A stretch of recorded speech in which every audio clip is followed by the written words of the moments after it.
جسے قدیم قبرستان کی ایک قبر سے پنجر کی شکل میں نکالا گیا تھا۔ جوگیا نے مینو کی صورت میں بچے سے اس شخص کا نام معلوم کرنے کی بار بار کوشش کی تھی جس نے اس کی ماں کی زندگی کو کوئی روگ لگا دیا تھا۔ بچے کے چہرے پر منڈلانے والے خوفزدہ تاثرات اس بات کی غمازی کر رہے تھے کہ مرنے کے بعد بھی وہ کسی ڈر سے اس ظالم کا نام زبان تک لانے سے گریز کر رہا تھا۔ جوگیا نے دوسری قبر سے اچانک بلند ہونے والے خطرناک شعلوں کے سلسلے میں بھی خاموشی اختیار کر رکھی تھی۔ کچھ مصلحتیں اس کے پیش نظر ہوں گی جس کی بنا پر وہ کھل کر اس راز سے پردہ نہیں اٹھانا چاہتا تھا، لیکن میرا دل گواہی دے رہا تھا کہ ان شعلوں کی پشت پر رمیش کا ہاتھ کہیں نہ کہیں کسی طور ضرور شامل ہوگا۔ پیپر کے سلسلے میں بھی میرے اصرار پر جوگیا نے یہی جواب دیا تھا کہ وہ 2 روز بعد مجھے واپس مل جائے گا۔ اس موقع پر اس کی زبان سے نکلا ہوا جملہ میرے ذہن میں گونج رہا تھا۔ اس نے کہا تھا، ہو سکتا ہے کہ ڈور کا جو سرا میرے ہتھے نہیں چڑھ رہا تمہاری پکڑ میں آ جائے۔ اس جملے کے پیش نظر میں نے یہی نتیجہ اخذ کیا تھا کہ جوگیا ابھی تک اس بچے کی ماں کے ساتھ ظلم کرنے والے سے پوری طرح واقف نہیں تھا۔ شاید یہی وجہ تھی جو وہ لیت و لال سے کام لے رہا تھا، ورنہ میرے اندازے کے مطابق وہ رمیش کے مقابلے میں زیادہ پر اسرار قوتوں کا مالک تھا، مگر کوئی نہ کوئی وجہ ضرور تھی جو ابھی تک وہ کھل کر اس کے سامنے مقابلے پر آمادہ نہیں ہوا تھا۔ وہ وجہ کیا تھی؟ میں اس گتھی کو سلجھانے کی کوشش کر رہا تھا۔ جوگیا نے ماں کے باہر نہ نکلنے کی جو شرط عائد کی تھی، اس کا وقت پورا ہونے میں صرف 1 دن باقی رہ گیا تھا۔ میں اس طرف سے مطمئن تھا کہ ماں نے جہاں 10 روز تک میرے جھوٹ کے مطابق کسی ڈاکٹر کے کہنے پر عمل کیا تھا، وہاں 1 روز اور اس کی ہدایت کا خیال رکھیں گی۔ میرے ذہن میں رمیش کی طرف سے البتہ بے شمار خطرات منڈلا رہے تھے۔ اس کی خاموشی بلا سبب نہیں ہو سکتی تھی۔ اس نے مجھے 2 روز کا موقع دیا تھا، لیکن مقررہ مدت گزرنے کے 5 روز بعد بھی اس نے دوبارہ روبرو آنے کی کوشش نہیں کی تھی۔ جوگیا نے دبی زبان میں اس خدشے کا اظہار کیا تھا کہ رمیش کی گندی قوتوں کے موکلوں نے اسے اس بات سے ضرور آگاہ کر دیا ہوگا کہ کوئی دوسری قوت میری اور میری ماں کی پشت پناہی بھی کر رہی ہے۔ جوگیا کے کہنے کے مطابق اگر اسے علم نہ ہوا ہوتا تو میرے آفس مینیجر کی بجائے وہ خود اس فائل پر دستخط کرانے کی خاطر میرے سامنے آتا، جو میری تباہی کا سبب ثابت ہو سکتی تھی۔ کار کے حادثے میں میرا ڈرائیور مفت میں مارا گیا تھا۔ رمیش نے وہ گندا عمل صرف مجھے مارنے کی خاطر کیا تھا۔ شاید اس وقت اس نے یہی مناسب سمجھا تھا کہ میرے کانٹے کو ہمیشہ کے لیے اپنے راستے سے ہٹا دے۔ جوگیا نے بروقت میری مدد نہ کی ہوتی تو میں ہسپتال کی بجائے قبرستان پہنچ گیا ہوتا، لیکن زرگام، گلزار خان اور مینیجر رضا کی موت سے صاف ظاہر تھا کہ رمیش ہر اس گواہ کو ختم کرنے کی ٹھان چکا تھا جو اس کے خلاف زبان کھولنے کی کوشش کر سکتا تھا۔ وہ اپنے پیچھے کوئی ثبوت نہیں چھوڑنا چاہتا تھا۔ 1 ہفتے تک رمیش کی خاموشی بھی میرے لیے تشویش کا سبب ثابت ہوتی رہی۔ اسے اگر جوگیا یا کسی ایسی طاقت کا علم ہو چکا تھا جو اس کے راستے میں حائل ہو رہی تھی، تو پھر اس نے سامنے نہ آ کر یقیناً دانش مندی کا ثبوت دیا تھا۔ حالات کے پیش نظر وہ کوئی اوچھا وار نہیں کرنا چاہتا ہوگا۔ اس کی ناپاک قوتوں کے موکل یقیناً دوسری طاقت کو بے نقاب کرنے کی خاطر دن رات کونا کونا جانگتے پھر رہے ہوں گے۔ وہ ایک ایک کر کے اپنی تمام صلاحیتوں کو بروئے کار لا رہا ہوگا، کسی پناہ گاہ میں اطمینان سے بیٹھا منصوبے بنا رہا ہوگا۔ اس کی جگہ میں ہوتا تو شاید میں بھی کسی جلد بازی کا مظاہرہ نہ کرتا۔ ایک عام مجرم بھی کوئی خطرہ بھانپ لینے کے بعد چوکنا ہو جاتا ہے۔ وہ تو رمیش تھا جو سفلی جیسے گندے عمل کا عالم ہونے کے علاوہ بھی کئی پر اسرار اور حیرت انگیز قوتوں کا مالک تھا۔ ساحل پر دو بدو میرے سامنے آنے کے بعد اس نے بڑی ڈٹھائی سے اپنے تمام جرائم کا اقرار کر لیا تھا۔ صرف میرے والد کی موت کی وجہ بتانے سے کترا گیا تھا۔ اس کی پشت پر بھی کوئی نہ کوئی مصلحت ضرور ہوگی۔ اس نے مجھے باور کرانے کی کوشش کی تھی کہ اس نے برسوں دیوی دیوتاؤں کو راضی کرنے کی خاطر بے شمار کٹھن اور جان لیوا جاپ کیے ہیں۔ اس کے قبضے میں بے شمار ناپاک اور گندی قوتوں کے کارندے موجود تھے جو اس کے سوا کسی اور کو نہیں نظر آتے تھے۔ اپنی قوت کا ایک مظاہرہ اس نے میری آنکھوں کے سامنے بھی کیا تھا۔ وہ زخم جس کا حوالہ گلزار خان نے روپ نگر میں دیا تھا، وہ بھی رمیش کی شیطانی قوتوں کا ایک اہم ثبوت تھا۔ وہ زخم یقیناً اس کے خود پیدا کردہ تھے، جن میں وہ خطرناک اور دھماکہ خیز کیڑوں کی پرورش کر رہا تھا جو اس کے کہنے کے جب اس کی زندگی کا قیمتی سرمایہ تھے۔ موت کی کئی خطرناک اور ہولناک وادیوں کو پھلانگنے کے بعد اس نے وہ مقام حاصل کیا تھا جس کا ایک ادنا سا مظاہرہ بھی لوگوں کو حیرت زدہ کر دیتا تھا۔ وہ نہ جانے کتنی خطرناک پراسرار، ناپاک اور ناقابل یقین قوتوں کا مالک تھا، لیکن اس کے باوجود ابھی تک اس نے بھی خم ٹھونک کر جوگیا کے سامنے آنے کی بھول نہیں کی تھی۔ آخر کیوں؟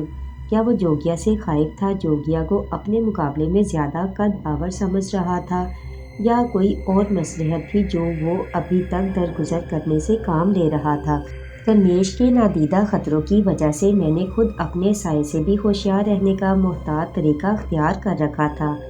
مجھے صرف اپنے بوڑھے ڈرائیور پر اعتماد تھا جو نہ صرف پنج وقتہ نمازی اور پرہیزگار تھا بلکہ ہر وقت خود کو آیت الکرسی کے حصار میں رکھنے کا عادی تھا۔ اس کی یہ عادت والد صاحب کے زمانے سے تھی۔ اس کا کہنا تھا کہ آیت الکرسی کا وظیفہ اسے خدا کے کسی برگزیدہ عالم نے بخشا تھا۔ دفتری معاملات اور کاروباری افراد سے ملتے جلتے وقت بھی میں ضرورت سے زیادہ چوکنا رہتا تھا۔ ایک ہفتے کے دوران جوگیا نے بھی مجھ سے کسی طور رابطہ قائم کرنے یا سامنے آنے کی زحمت گوارا نہیں کی۔ چنانچہ میری تشویش میں روز افزوں اضافہ ہو رہا تھا۔ مجھے فاخرہ کی طرف سے بھی فکر لاحق تھی۔ ماں نے بیگم نفیس سے مل کر شادی کی تاریخ پکی کر لی تھی اور بار بار مجھ سے شادی کارڈ چھپوانے کا تقاضا کر چکی تھی۔ میں کوئی نہ کوئی بہانہ کر کے انہیں بہلاتا رہتا۔ جب انسان وہموں اور وسوسوں کا شکار ہو جائے، مذہب کی طرف پوری طرح راغب نہ ہو، اسے قادر مطلق کی لازوال قوتوں پر مکمل یقین اور اعتماد نہ ہو تو پھر وہ کبھی پرسکون نہیں رہ سکتا۔ میری بھی یہی کیفیت تھی۔ جوگیا نے واشگاف انداز میں کہا تھا کہ اگر میں نے اپنے والد کی موت کا مسئلہ حل کیے بغیر شادی کی تو فاخرہ زیادہ دنوں زندہ نہیں رہ سکے گی، اس کی موت ناگہانی ہوگی۔ رمیش کا مشورہ اس کے برعکس تھا، لیکن میں چونکہ جوگیا کے مشوروں پر عمل کرنے کا ارادہ کر چکا تھا، اس لیے میری خواہش تھی کہ فاخرہ سے میری شادی اس وقت تک کے لیے ٹل جائے جب تک میں اپنے والد کے قاتل یا قاتلوں کو تلاش نہ کر لوں۔ میں والدہ کی خوشیوں کے آڑے بھی نہیں آنا چاہتا تھا اور شادی کر کے فاخرہ کی زندگی کو داؤ پر لگانا بھی میرے لیے ایک ایسا عمل ہوتا جو اس کی موت کی صورت میرے ضمیر کو مرتے دم تک کچوکے لگاتا رہتا۔ اس وقت میں دفتر میں بیٹھا کاروباری مصروفیات میں الجھا ہوا تھا جب گھر سے ماں کا فون آ گیا۔ شادی کے کارڈوں کا کیا بنا، کب تک چھپ کر تیار ہوں گے؟ میرا خیال ہے کہ 2-4 دنوں میں مل جائیں گے، میں نے غیر یقینی انداز میں جواب دیا۔ دانش ماں نے سنجیدگی سے پوچھا، کہیں تم فاخرہ سے شادی کرنے سے ہچکچا تو نہیں رہے ہو؟ آپ نے اس بات کا اندازہ کس طرح لگا لیا؟ میں نے چونک کر کہا، میں جانتی ہوں کہ تم فرما بردار بھی ہو اور ماں کی خوشیوں کی خاطر بڑی سے بڑی قربانی دینے سے بھی دریغ نہیں کرو گے، اسی لیے میں اس وقت فون پر تمہارا حتمی رائے دریافت کر رہی ہوں۔ تمہارے دل میں جو بھی ہے کھل کر صاف صاف کہہ ڈالو، میں وعدہ کرتی ہوں کہ تم سے خفا نہیں ہوں گی۔ یہ اور بات ہے کہ مجھے تمہارے انکار سے دکھ ضرور ہوگا۔ امی جان، میں نے تڑپ کر پوچھا، خدا نہ خواستہ اس وقت آپ کے دشمنوں کی طبیعت ناساز تو نہیں ہے جو آپ اس قسم کی گفتگو کر رہی ہیں؟ نہیں، خدا کے فضل و کرم سے میں بالکل ٹھیک ٹھاک ہوں۔ پھر فاخرہ کے سلسلے میں آپ میری طرف سے کس وہم میں مبتلا ہیں؟